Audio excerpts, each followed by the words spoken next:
Assalamualaikum warahmatullahi wabarakatuh.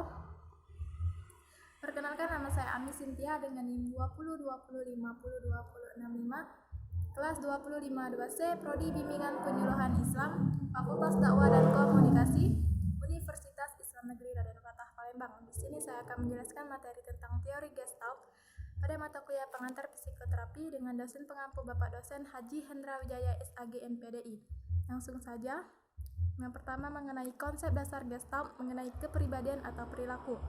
Pengertian Gestalt sendiri adalah sebuah teori yang menjelaskan proses persepsi melalui pengorganisasian komponen-komponen sensasi yang memiliki hubungan, pola, ataupun kemiripan menjadi kesatuan.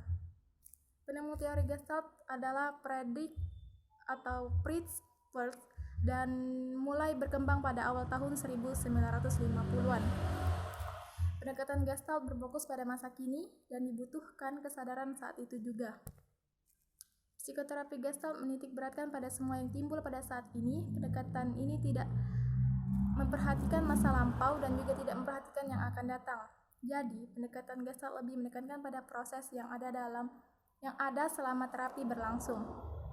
Konsep dasar pendekatan Gestalt adalah kesadaran dan sasaran utama Gestalt adalah pencapaian kesadaran. Yang pertama, kesadaran akan efektif. 2, kesadaran tidak komplit. 3, kesadaran itu selalu ada di sini dan di saat ini. Unsur-unsur terapi. Psikologi Gestalt merupakan salah satu aliran psikologi yang mempelajari suatu gejala sebagai suatu keseluruhan atau totalitas. Data-data dalam psikologi Gestalt disebut sebagai fenomena atau gejala. Fenomena adalah data yang paling dasar dalam psikologi Gestalt. Dalam hal ini, psikologi Gestalt sependapat dengan filsafat fenomenologi yang mengatakan bahwa suatu pengalaman harus dilihat secara netral. Dalam suatu fenomena terdapat 2 unsur, yaitu objek dan arti.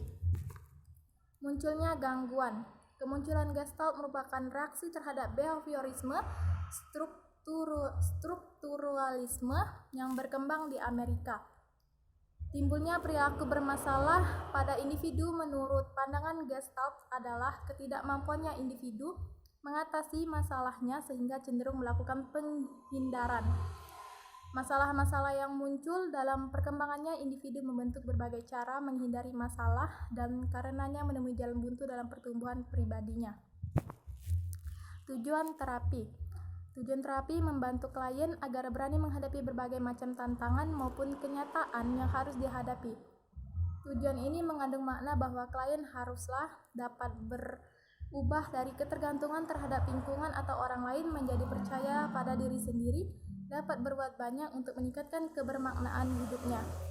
Secara lebih spesifik, tujuan konseling Gestalt ada 3. Yang pertama, membantu klien agar dapat memperoleh kesadaran pribadi, memahami kenyataan atau realitas.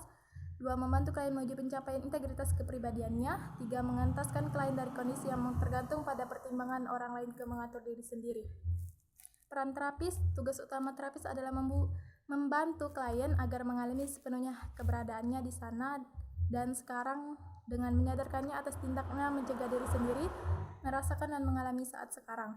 Terapis mengarahkan klien agar berada di masa lampau atau dalam khayalan dan menghidupkan kembali perasaan-perasaan masa lampaunya. Terapis juga membantu kliennya agar menyadari dan menembus jalan buntu dengan menghadirkan situasi-situasi yang mendorong kliennya itu untuk mengalami keterpurukannya secara penuh. Secara singkat, peran terapis dalam konseling Gestalt: A. Menolong klien bisa mengadakan transisi dari dilakukan eksternal menjadi dukungan internal dan ini dilakukan dengan jalan menemukan lokasi impas. B. Menaruh perhatian pada bahasa tubuh klien juga memberikan tekanan pada hubungan anatra pola bahasa dengan kepribadian. Teknik dan prosedur terapi. Prinsip kerja teknik konseling Gestalt yaitu 1. Penekanan tanggung jawab klien. Konselor bersedia membantu klien, tetapi tidak akan bisa mengubah klien. Konselor menekankan agar klien mengambil tanggung jawab atas tingkah lakunya. 2. Orientasi sekarang dan saat ini. Konselor tidak membangun kembali atau mengulang masa lalu atau motif tidak sadar, tetapi memfokuskan keadaan sekarang. masa lalu hanya dalam kaitannya dengan keadaan sekarang. 3. Orientasi kesadaran. Konselor meningkatkan kesadaran klien tentang diri sendiri dan masalah-masalahnya. Baiklah, mungkin itu saja yang dapat saya sampaikan. Sekian, terima kasih. Wassalamualaikum warahmatullahi wabarakatuh.